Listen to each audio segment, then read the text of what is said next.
terus-menerus. Artinya ketika bicara lembur, tentunya kapan harus lembur, biasanya pasangan sudah tahu sebelumnya.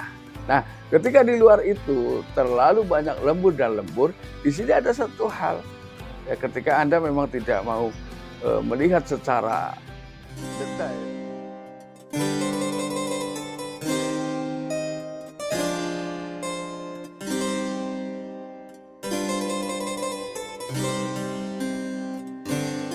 Assalamualaikum warahmatullahi wabarakatuh. Kembali lagi bersama saya Kang Kumis. Kali ini Kang Kumis kembali bersama sahabat semua. Tentunya masih di channel Kang Kumis, channel yang selalu membahas seputar kehidupan rumah tangga. Pada kesempatan kali ini Kang Kumis ingin membahas mengenai ciri wanita atau istri yang ternyata diam-diam sedang melakukan kehidupan ganda. Artinya memiliki cinta lebih dari satu. Ya, artinya menyimpan cinta lain di belakang sana. Sebelum lanjut ke topik, ada salahnya silahkan Anda subscribe, like, dan komen channel Kang Kumis agar sahabat semua tidak ketinggalan info dan juga kabar terbaru tentunya di channel Kang Kumis. Nah, kira-kira tandanya apa saja ketika seseorang ternyata menjalin kehidupan ganda di belakang suami? Nah, yang pertama biasanya sudah mulai adanya rasa ketergantungan terhadap seseorang.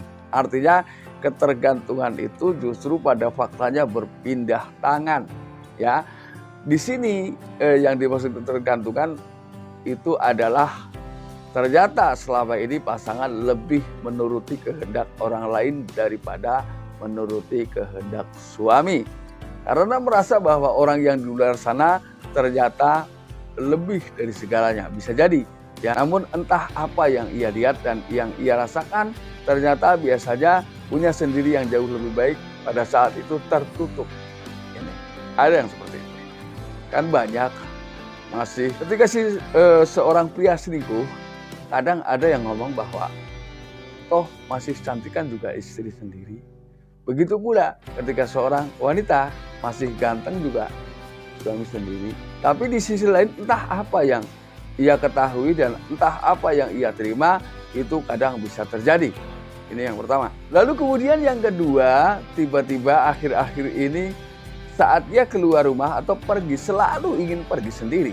Nah, jadi nggak ada salahnya ketika itu terus dilakukan. Coba ketika itu dilakukan terus-menerus, Anda meminta untuk ikut ya, agar Anda bisa ikut di dalamnya. Apakah ia tetap berangkat ya? Apakah ia menunda kepergiannya? Nah ini, ketika Anda ternyata tiba-tiba dilarang padahal Anda lebih berhak dari siapapun. Ini kan perlu dijadikan atau menimbulkan tanda tanya bagi seorang pasangan. Jadi solusinya adalah coba Anda ikut, diperbolehkan atau tidak. Ini. Lalu kemudian yang ketiga adalah ia mulai sensitif dengan hal-hal kecil, ya, sensitif hal-hal kecil yang hal-hal yang sepele ini biasanya justru berujung menjadi sebuah pertengkaran. Dan ini terjadi di setiap harinya. Tapi bukan berarti keluarga yang harmonis itu terbebas dari sebuah pertengkaran. Tidak, ya. Namun biasanya pertengkaran-pertengkaran ketika di tengah keluarga yang harmonis adalah pertengkaran karena berbeda paham. Namun di sisi lain itu adalah memang urusan yang penting. Dan itu tidak bertahan lama. Artinya hanya dalam waktu beberapa jam mungkin pertengkaran itu sudah mereda dan kembali baik. Lalu kemudian yang keempat adalah ia mulai perhatian. Nah, mulai perhatian di sini biasanya ada trik yang dilakukan itu semata-mata untuk menutupi bentuk rasa bersalah yang pada dasarnya takut terendus, sehingga dia mulai memberikan hal-hal terbaiknya. Nah ini.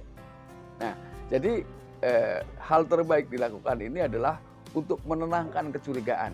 Ya, karena ketika hal yang terus-menerus terjadi perubahan, tentunya entah istri entah itu suami, ketika dilakukan seperti itu, rasa curiga adalah hal yang wajar. Jadi ketika seseorang sedang menjalankan perselingkuhan lalu takut dicurigai, biasanya dia melakukan hal-hal baru. Bagaimana caranya untuk menenangkan orang yang mencurigainya dalam hal ini adalah apa? Ya. Lalu yang kelima, ia mulai menghindar dari orang-orang terdekat selain pasangan. Mungkin juga teman dekat yang kebetulan juga dekat dengan pasangannya si dia. Nah, hal ini dilakukan adalah untuk merapikan segala hal ya. Karena ketika terus bersama-sama, takut seseorang atau suatu saat tergelincir atau keceplosan di depan mereka. Hal ini sering dilakukan ya, karena ini adalah untuk menutupi. Nah ini jadi kadang bisa jadi perubahan perilaku itu bukan hanya kepada pasangannya, tapi juga ke teman dekatnya suka ada hal-hal aneh yang memang baru-baru ini terjadi. Lalu yang keenam, ya, dia selalu detail dalam menyampaikan sesuatu. Detail ini adalah timbulnya rasa nervous, rasa takut tidak dipercaya dengan apa yang dia sampaikan. Padahal mungkin Anda tanya cuma satu. Tapi dia dengan satu pertanyaan ini, dia akan menjawab dengan sedetail mungkin. Ini adalah bentuk rasa takut tidak dipercaya. Ya, jadi dia berusaha untuk terus ya mengatakan satu persatu seakan-akan itulah yang benar-benar terjadi pada saat itu. Namun di sini ada satu hal yang perlu Anda perhatikan, yaitu tanda yang ketujuh. Biasanya dia tidak mampu bertahan lama dalam melakukan kontak mata dengan orang yang diyakini mencurigainya. Jadi dia selalu mengalihkan pandangan matanya ya.